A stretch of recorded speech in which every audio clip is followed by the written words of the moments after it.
سچ کا انعام۔ ایک دفعہ کا ذکر ہے، ایک نوجوان شاگرد حضرت سفیان ثور کی خدمت میں علم حاصل کر رہا تھا۔ وہ نہایت غریب تھا مگر دل ایمان اور راست بازی سے بھرا ہوا تھا۔ ایک دن اسے راستے میں سونے کی ایک تھیلی ملی۔ تھیلی بھری ہوئی تھی، ایسی کہ اس کی پوری زندگی بدل سکتی تھی۔ کچھ لمحے کے لیے اس کے دل میں وسوسہ آیا کہ اسے رکھ لے، مگر فوراً شیطان کو جھٹک کر کہا، جو میرا نہیں وہ میرا کبھی نہیں بن سکتا۔ وہ تھیلی اٹھا کر بازار میں اعلان کرنے لگا، کسی کی امانت ملی ہے، آ کر لے جائیں۔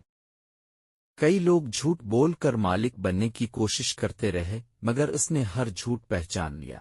آخرکار ایک بوڑھا شخص آیا اور روتے ہوئے سونے کی تھیلی کی نشانی بتائی۔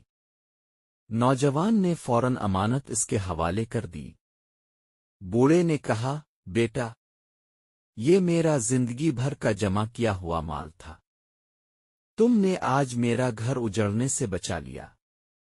جاتے جاتے اس نے نوجوان کو ایک چھوٹا سا تھیلا دیا۔ جب نوجوان نے تھیلا کھولا تو اس کے اندر دعا لکھا ہوا تھا، اللہ تمہیں اس سچائی کے بدلے وہ عطا کرے جو تم نے سوچا بھی نہ ہو۔ کچھ ہی دنوں بعد نوجوان کو ایک عظیم عالم دین کی صحبت ملی جس نے اس کی زندگی بدل دی، اور وہ نوجوان ساری امت کے لیے علم کا چراغ بن گیا۔